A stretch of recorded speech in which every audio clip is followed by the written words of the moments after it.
Hello everyone, good morning, welcome. आज के इस क्लास में हम करेंगे पत्र एवं प्रारूप लेखन में अधिसूचना। ठीक है, पिछले वीडियो में हमने निविदा देखा था और इसमें हम देखेंगे अधिसूचना। तो सबसे पहले तो हम ये समझते हैं कि अधिसूचना होती क्या है, क्यों जारी की जाती है, कौन जारी करता है, किस अधिनियम के तहत जारी होती है, और उसके बाद में हम यहाँ पर देखेंगे दो उदाहरण। आपको पूरी तरह से समझ में आ जाएगा। अगर ये दोनों प्रश्न आपने देख लिए तो ये अधिसूचना जो है ये आपको अच्छी तरह से समझ में आ जाएगी। इसके बाद में आपको कोई भी वीडियो देखने की आवश्यकता नहीं पड़ेगी। इसकी पीडीएफ भी आपको मिल जाएगी हमारे टेलीग्राम चैनल में, जिसका लिंक इसी वीडियो के डिस्क्रिप्शन में दिया हुआ है। आप ज्वाइन कर लीजिए, वहाँ पर हमारे समस्त वीडियोज़ की पीडीएफ आपको मिल जाएगी। तो देखिए, सबसे पहले तो हम शुरू करते हैं। यहाँ पर देखेंगे कि अधिसूचना है क्या। तो किसी भी सरकारी राजपत्रित अधिकारी की नियुक्ति, पदोन्नति, अवकाश प्राप्ति, त्यागपत्र तथा सरकारी नियमों, आदेशों और आज्ञाओं की राज्य सरकार के द्वारा की गई घोषणाओं को अधिसूचना कहते हैं। तो ये जो आदेश होते हैं, ये जो सरकारी आदेश या सरकारी आज्ञाएं, सरकारी नियम, साथ ही साथ किसी राजपत्रित अधिकारी की नियुक्ति, पदोन्नति, अवकाश प्राप्ति और त्यागपत्र, तो ये जो सूचनाएं होती हैं, ये जो घोषणाएं होती हैं, इनको जब उसमें घोषणाओं में जारी किया जाता है, राज्य सरकार के गजट में जारी किया जाता है, तो इसलिए ये फिर अधिसूचना कहलाती हैं। अधिसूचनाएं किसी व्यक्ति विशेष से संबंधित भी हो सकती हैं, किंतु इनका संबंध सामान्य जनता से होता है, इसलिए इन्हें राजकीय राजपत्र गजट में अनिवार्यतः प्रकाशित किया जाता है। तो ये बात ध्यान रखिए। यहाँ पर अगर छोटा प्रश्न भी बनता है तो ये चीज़ आपको याद रखनी पड़ेगी कि इसे राजपत्र यानी गजट में प्रकाशित करवाया जाता है, और आवश्यक होने पर समाचार पत्र में भी इसे प्रकाशित कराया जाता है। तो समाचार पत्र में प्रकाशित कराना ये एक वैकल्पिक है, लेकिन गजट में प्रकाशित कराना जो है ये आवश्यक है। अधिसूचना किसी अधिनियम के अंतर्गत जारी की जाती है। ध्यान रखिएगा, ये बात भी इंपॉर्टेंट है कि अधिसूचना जो वो किसी न किसी अधिनियम के अंतर्गत जारी की जाती है। और फिर अगला पॉइंट है कि ये अन्य पुरुष शैली में लिखी जाती है। तो और कुछ हम पॉइंट यहाँ पर देखेंगे। सबसे पहला तो यह है कि यह पत्र सरकार के राजपत्र यानी गजट में प्रकाशित किया जाता है। दूसरी बात इसमें लिखनी है, इसमें होती है ये कि सरकार के द्वारा बनाए गए नियमों, उपनियमों, आदेशों, नीतियों, शक्तियों के लागू होने के लिए अथवा उनमें संशोधन आदि करने के लिए जिस पत्र में सूचना प्रकाशित की जाती है वह अधिसूचना पत्र कहलाता है। सरकार के राजपत्रित अधिकारियों को कोई कार्यभार देने के लिए अथवा उनके अधिकारों की जानकारी देने के लिए भी अधिसूचना पत्र जारी किया जाता है। यह पत्र प्राय सचिव स्तर के अधिकारी के द्वारा जारी किया जाता है, और इस पत्र में पत्र प्रेषित अधिकारी का नाम, पदनाम, पता सबसे नीचे दाईं ओर अंकित होता है। तो ये तो हमने जानकारी प्राप्त करी अधिसूचना के बारे में, कौन जारी कर सकता है और कहाँ पर जारी होती है, ये सारी चीज़ें हमने यहाँ पर देखी। आइए देखते हैं, एक उदाहरण देखते हैं हम अधिसूचना लिखने का। उदाहरण यहाँ पर प्रश्न लिखा हुआ है कि ऊर्जा विभाग राजस्थान सरकार द्वारा कोटा तापीय विद्युत गृह में छठी इकाई स्थापित करने हेतु, यानी छठी इकाई स्थापित करनी है कोटा तापीय विद्युत गृह में, इस परियोजना के संबंध में कोई प्रतिवेदन प्रस्तुत करने के इच्छुक व्यक्तियों को सूचनार्थ एक अधिसूचना लिखिए। तो अब आपको क्या करना है कि उन व्यक्तियों को सूचना देनी है जो कोई व्यक्ति इस संबंध में अगर कोई प्रतिवेदन देना चाहे तो आपको ये एक अधिसूचना जारी करनी है। तो यहाँ पर आप लिखेंगे उत्तर। ठीक है, यहाँ पर लिख दीजिएगा उत्तर लिखने के बाद में। और एक बात और ध्यान रखिए, ये जितने भी पत्र और प्रारूप होते हैं, ये जब आप लिखते हैं तो जो आपकी कॉपी का जो फ्रेश पेज होता है, मतलब नए पेज से आपको लिखना है। जहाँ तक संभव हो सके आप इन चीज़ों को नए पेज से लिखें। अगर आप प्रश्न करते करते आपका कोई पेज बीच में छूट गया है तो वहाँ पर कोई दूसरा प्रश्न कर लीजिए। जो पत्र और प्रारूप है इनको आप नए पेज से शुरू करें। यहाँ पे लिखेंगे उत्तर, और फिर उत्तर लिखने के बाद लिखेंगे राजस्थान सरकार। हमने पत्र और प्रारूप में आपको ये लिखना है, कल भी देखा था निविदा में, कि सबसे पहले ऊपर आपको लिखना है राजस्थान सरकार, उसके बाद में नीचे आपको विभाग का नाम लिखना पड़ेगा। ठीक है ना। अधिसूचना जो है वो जिस विभाग से जारी की जाती है, यहाँ पर आपको विभाग का नाम लिखना है। जैसे हमने क्या किया है कि कोटा तापीय विद्युत गृह में छठी इकाई स्थापित करनी है, तो ये ऊर्जा विभाग के अंतर्गत आता है, इसलिए यहाँ पर लिखेंगे ऊर्जा विभाग। ठीक है। अगर अपने शिक्षा विभाग का कोई आदेश है तो हम लिखेंगे शिक्षा विभाग। और उसके बाद में आपको यहाँ पे लिखना है क्रमांक। तो क्रमांक भी उसी तरीके से लिखा जाता है जैसे हमने कल निविदा में देखा था। जो विभाग होता है या उसमें तो क्या होता है कि कार्यालय होता है निविदा में, तो हम कार्यालय के जो नाम है उसका पहला अक्षर ले लेते हैं। अब यहाँ पर विभाग है तो ऊर्जा विभाग है तो हमने ऊर्जा का ऊ ले लिया, विभाग का भी ले लिया तो ऊ भी लिख दिया। उसके बाद में हमने 17 लिख दिया 2021-22 और उसके बाद में क्रमांक हो गया 151। और अगर आप डायरेक्ट लिखना चाहें इतना लंबा नहीं भी लिखें तो ये चीज़ छोड़ सकते हैं, डायरेक्ट लिखिए 151 या जो भी आपका क्रमांक है ना, 101, 151, 5, 10, 15, 100, 50 कुछ भी लिख दीजिए यहाँ पर आप, मतलब जो आउटवर्ड जो होता है वो यहाँ पे लिखा जाता है। उसके बाद में फिर आपको लिखना जयपुर, और ये जयपुर जो है ना इसके साथ में रखना है आपको, ये जयपुर जो है वो इसके साथ में रखना है। और यहाँ पे लिखेंगे दिनांक 8 अप्रैल 2022, चूँकि 8 अप्रैल को एग्जाम है तो मैंने यहाँ पर तारीख लिख दी 8 अप्रैल। आप अपने हिसाब से कोई भी तारीख लिख दीजिए, जहाँ तक हो सके आप अपने एग्जाम के दिन की तारीख लिख दीजिएगा। यहाँ पर आपको लिखना है फिर अधिसूचना, ठीक है। बीच में सेंटर में कैपिटल लेटर में आपको, कैपिटल लेटर में तो हिंदी में तो क्या लिखेंगे, मतलब थोड़ा सा इसे बोल्ड कर दीजिए और या फिर अंडरलाइन कर दीजिए, अधिसूचना आपको लिखना है।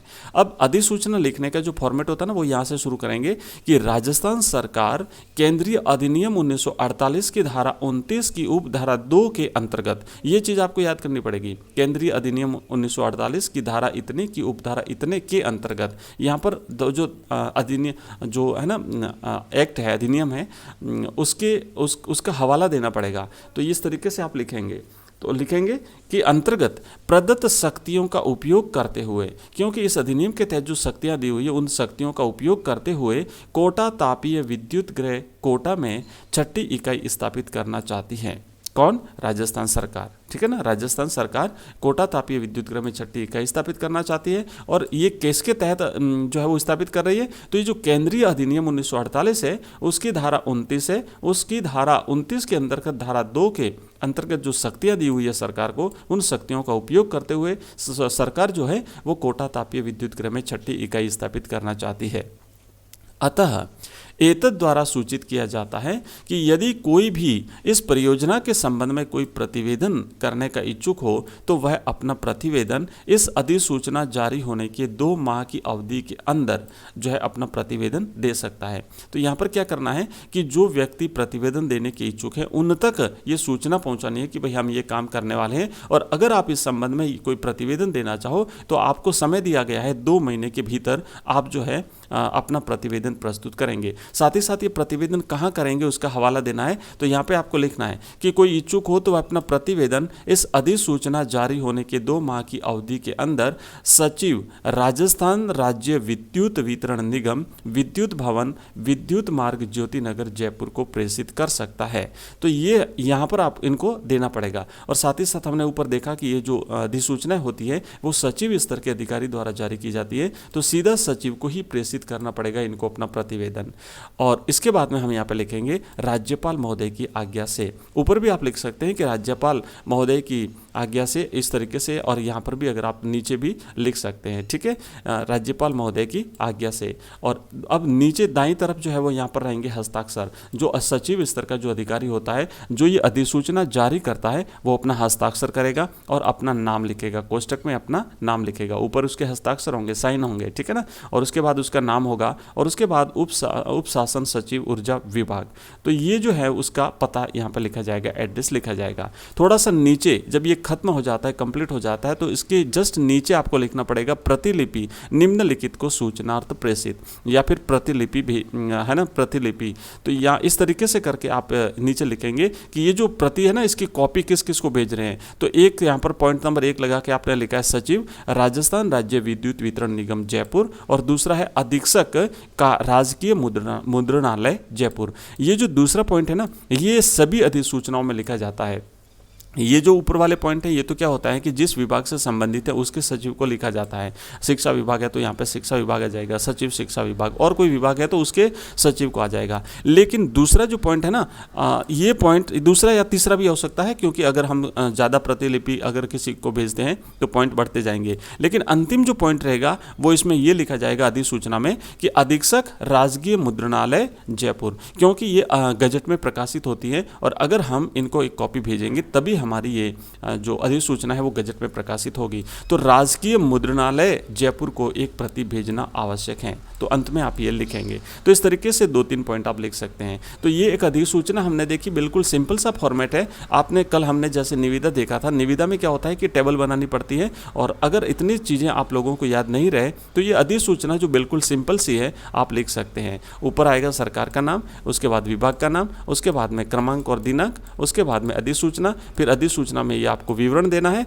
उसके बाद में यहाँ पे लिखना हस्ताक्षर, हस्ताक्षरकर्ता का नाम, सचिव और विभाग का नाम, फिर यहाँ पे लिखेंगे प्रतिलिपि निम्नलिखित को सूचनार्थ प्रेषित, और यहाँ पर जिन जिनको आप प्रतिलिपि भेज रहे हैं क्रम संख्या लगा करके उनके नाम लिख दीजिए। तो ये है एक अधिसूचना का सिंपल सा फॉर्मेट। एक और अधिसूचना हम देख लेते हैं, आइए यहाँ पर देखेंगे। दूसरी एक अधिसूचना है, प्रश्न को ध्यान से पढ़िए, लिखा हुआ है गांधी जयंती के अवसर पर प्रदेश के समस्त नगर निगम, नगर परिषद और नगर पालिका द्वारा संपूर्ण स्वच्छता अभियान चलाए जाने के संबंध में एक अधिसूचना लिखिए। प्रश्न आपने पढ़ लिया।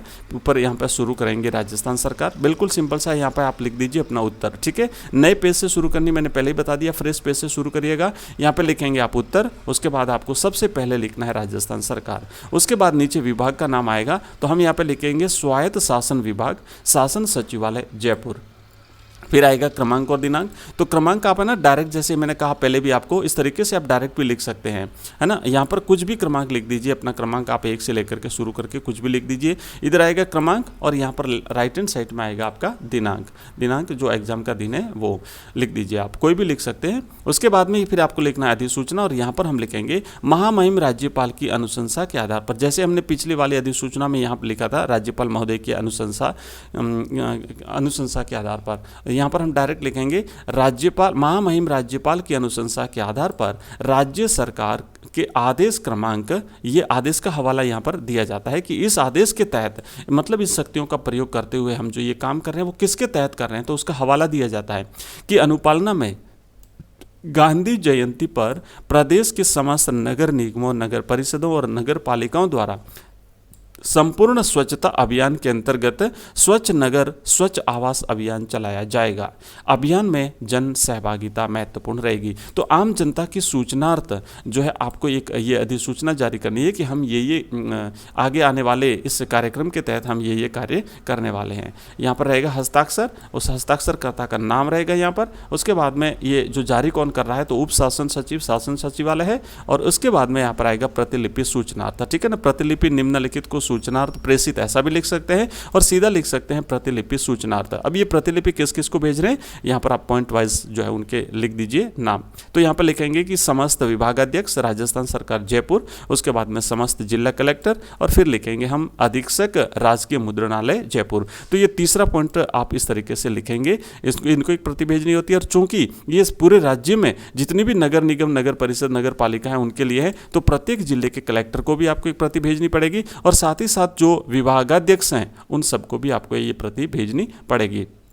तो अधिसूचना के ये दो उदाहरण हमने देखे, और इस तरीके का होता है फॉर्मेट। बिल्कुल सिंपल सा है। आपको लिखना है राजस्थान सरकार, विभाग का नाम, क्रमांक और दिनांक, फिर लिखना है अधिसूचना, फिर लिखना है आपको इसमें अपना विवरण, और फिर इस राइट हैंड साइड में सबसे पहले हस्ताक्षर आएगा, फिर हस्ताक्षरकर्ता का नाम आएगा, फिर उस अधिकारी का नाम और उस अधिकारी के कार्यालय का नाम आएगा, और अंत में आपको लिखना है प्रतिलिपि सूचनार्थ 1, 2, 3 और 4। इस तरीके से पॉइंट वाइज आप जिन जिन को प्रति भेज रहे हैं उसका विवरण यहाँ पर देंगे। तो ये हमने देखे जो है दो उदाहरण अधिसूचना के। अगर आपको ये वीडियो पसंद आया हो तो जो नए विद्यार्थी हैं वो चैनल को सब्सक्राइब करें, साथ ही साथ आप सभी अपने मित्रों के साथ इसे शेयर करें, और आगे आने वाली क्लास में हम और इसी तरीके के जो टॉपिक हैं उसको कवर करेंगे। Thank you very much. बहुत बहुत धन्यवाद आपका इस वीडियो को देखने के लिए।